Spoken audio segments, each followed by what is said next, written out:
Muy buenas tardes, ¿cómo están? Celebramos hoy la fiesta de la Transfiguración del Señor y vamos a leer el relato que hace de este hecho Marcos, porque es una de las cosas que los tres evangelios llamados sinópticos, tanto Mateo como Marcos como Lucas, han querido conservar y transmitir. Estamos en el capítulo 9 del Evangelio según San Marcos. Jesús tomó a Pedro, Santiago y Juan y los llevó a ellos solos a un monte elevado. Allí se transfiguró en presencia de ellos. Sus vestiduras se volvieron resplandecientes, tan blancas como nadie en el mundo podría blanquearlas. Y se les aparecieron Elías y Moisés conversando con Jesús. Pedro dijo a Jesús: Maestro, qué bien estamos aquí. Hagamos 3 carpas, una para ti, otra para Moisés y otra para Elías. Pedro no sabía qué decir porque estaban llenos de temor. Entonces una nube los cubrió con su sombra y salió de ella una voz: Este es mi Hijo muy querido, escúchenlo. De pronto miraron a su alrededor y no vieron a nadie, sino a Jesús solo con ellos. Mientras bajaban del monte, Jesús les prohibió contar lo que habían visto hasta que el Hijo del Hombre resucitara de entre los muertos. Ellos cumplieron la orden, pero se preguntaban qué significaría resucitar de entre los muertos. Palabra del Señor. Jesús había preguntado a los discípulos acerca de la opinión de la gente, quién dice la gente que soy, y entonces había encontrado estas versiones que lo identificaban con alguno de los profetas, y después a ellos mismos: ¿y ustedes quién dicen que soy?, encontrando la profesión tan linda de fe de Pedro. Y ahora en la transfiguración se manifiesta Jesús como mucho más grande, lejano, importante de lo que ellos jamás hubieran podido pensar o imaginar. Se transfigura en presencia de ellos, sus vestiduras, su rostro, la presencia oculta de Dios que se manifiesta y se esconde en la nube, como tantas veces lo hemos visto en el Antiguo Testamento, que lo acredita como su Hijo y como aquel a quien hay que escuchar, por encima, uno podría decir, de Moisés y Elías, que se hacen presentes también allí. Moisés y Elías, que son para los testigos de esta transfiguración, como para todo el pueblo de Israel, son como la síntesis de la revelación, la síntesis de la historia de la relación de Dios con su pueblo. Ahora parecen casi un poco como hasta desacreditados, porque cuando se escucha la voz de Dios, ellos desaparecen y está Jesús solo. Solo hay que escuchar a Jesús. Este parece ser el mensaje de este momento.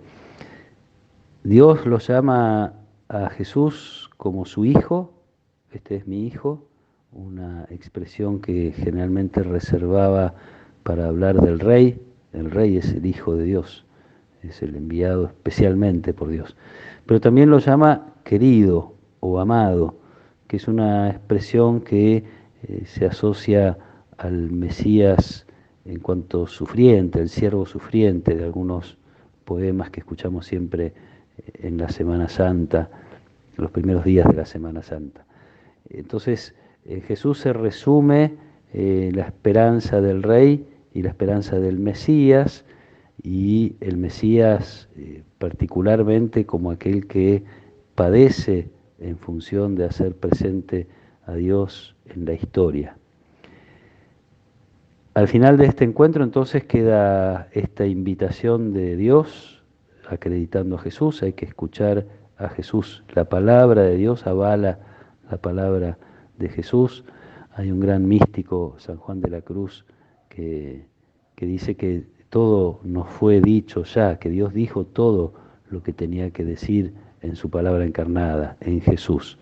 Entonces, como ya no es necesario hacerle más preguntas, simplemente, o a lo mejor no tan simplemente, nos toca conocer más a Jesús, profundizar, entender las cosas que Dios tiene para decirnos, porque ya nos las dijo en Él.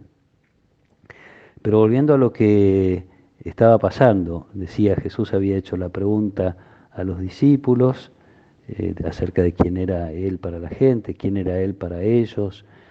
Pedro había confesado su fe. Pedro, podríamos decir que la embarró cuando no quiso prestar atención al anuncio de la pasión, el primer anuncio de la pasión que Jesús hace. Recordemos que Pedro lo lleva aparte y lo reprende. Y en este sentido podríamos decir, Pedro no quiso escuchar a Jesús y ahora Dios se hace presente para decir, escúchenlo. Es el Hijo y es el amado, el sufriente. Está involucrada en toda esta situación la realidad de la cruz, de la pasión. De hecho, Jesús al final les pide que no hablen hasta que Él resucite de entre los muertos. Entonces, la transfiguración está envuelta en la realidad de la pasión. Después de preguntar a los discípulos, después de la confesión de fe de Pedro, después de la metida de pata de Pedro, Jesús invita a la multitud a seguirlo. Renuncie a sí mismo el que quiera seguirme y cargue con su cruz. Y ahora Dios dice que estas cosas que Jesús está diciendo hay que escucharlas, que sabe lo que dice, y hay que escuchar a Jesús y a nadie más. En este sentido, la fiesta de la Transfiguración lleva consuelo a los discípulos que se preparan para experimentar lo doloroso de la pasión y muerte de Jesús, consuelo en el sentido de que ya saben o tienen una idea un poquito más acabada de quién es Jesús y de que es Dios el que lo acredita.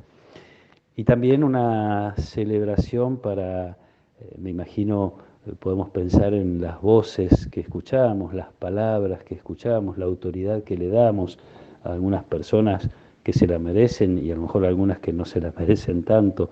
De todas esas palabras que escuchamos, todas esas voces, pedirle a Dios que nos ayude a tener siempre presente que por encima de todas ellas está la palabra de Jesús. Es el que tiene todas las respuestas y las respuestas que vienen de Dios, es el que le da sentido a todas las cosas y a todas las vidas.